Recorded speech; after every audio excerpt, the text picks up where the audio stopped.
ओम नमो भगवते वासुदेवाय। श्री आषाढ़ महात्म कथा 8वां अध्याय। हे शौनकादिक ऋषियों, पिछले अध्याय में आपने सुना कि भगवान श्री हरि भिक्षुक के वेश में धनपाल के द्वार पर आए। धनपाल ने प्रेम पूर्वक उनकी सेवा की।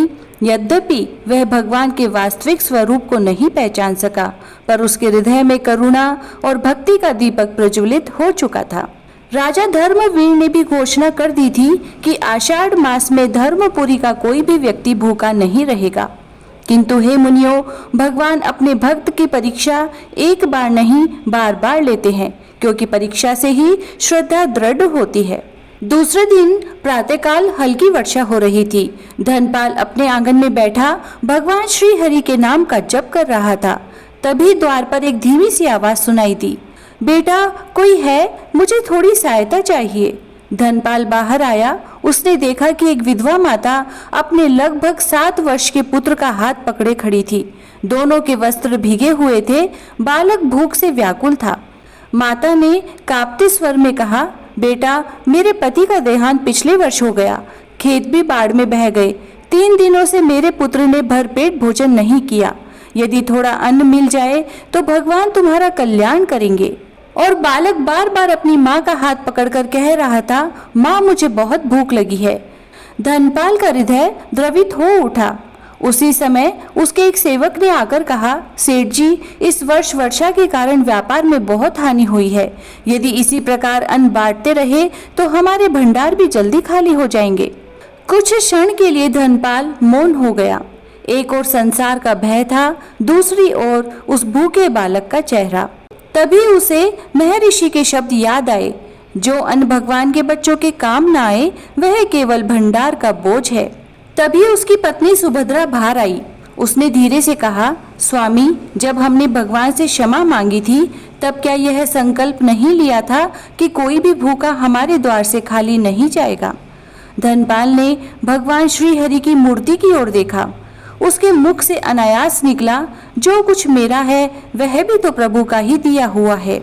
और फिर धनपाल स्वयं भंडार में गया। उसने केवल 1-2 दिन का अन्न नहीं, बल्कि पूरे 1 महीने का अन्न, दाल, घी, तेल और वस्त्र उस माता को भेंट किए। साथ ही उसने कहा, माता, आज से तुम्हें किसी बात की चिंता नहीं करनी होगी। जब तक भगवान की कृपा मेरे ऊपर है तब तक तुम्हारा घर भी खाली नहीं रहेगा। विधवा माता की आंखों से आंसू बहने लगे। उसने हाथ जोड़कर कहा, बेटा मैं तुम्हें कुछ नहीं दे सकती, केवल इतना आशीर्वाद देती हूँ कि भगवान श्री हरि तुम्हारे घर को सदैव अन्नपूर्ण रखे। उसी समय महर्षि वहां पहुंचे। उन्होंने मुस्कुराकर कहा, वत्स धनपाल, आज तुमने दान नहीं दिया बल्कि अपने हृदय का द्वार खोल दिया है। धनपाल ने विनम्र होकर पूछा, गुरुदेव, क्या इतना छोटा सा दान भी भगवान तक पहुंचता है? दान की माप उसके परिमाण से नहीं, उसके भाव से होती है। जिस अन्न से भूखे की भूख मिटे, जिस जल से प्यासे की प्यास बुझे और जिस वचन से दुखी का मन प्रसन्न हो जाए, वही भगवान की सबसे प्रिय पूजा है।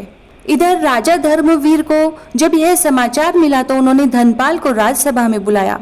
राजा ने कहा, धनपाल, कुछ दिन पहले तुम धन के स्वामी थे, आज तुम धर्म के सेवक बन गए हो। यही आषाढ़ मास का वास्तविक फल है। फिर राजा ने पूरे राज्य में घोषणा की, आषाढ़ मास के प्रत्येक सोमवार और एकादशी के दिन अन्नदान महोत्सव मनाया जाए। जो जितना समर्थ हो उतना दान करे, किसी पर दबाव नहीं, केवल श्रद्धा से करे। यह सुन संपूर्ण धर्मपुरी में आनंद छा गया। गांव-गांव से लोग अन्न, फल, वस्त्र और जल लेकर आने लगे। उसी रात वैकुंठ में माता लक्ष्मी ने भगवान श्री हरि से कहा, प्रभु, धनपाल का हृदय तो सचमुच बदल गया। भगवान मुस्कुराकर बोले, देवी, जब मनुष्य अपने धन में दूसरों का अधिकार भी देखने लगता है तभी उसके जीवन में मेरी कृपा स्थायी हो जाती है। फिर सूर्य कहते हैं, हे मुनि श्रेष्ठों, धर्मपुरी में दान और सेवा का वातावरण बनने लगा था। किंतु उसी समय राज्य के बाहर भीषण वर्षा के कारण एक नदी उफान पर आ गई।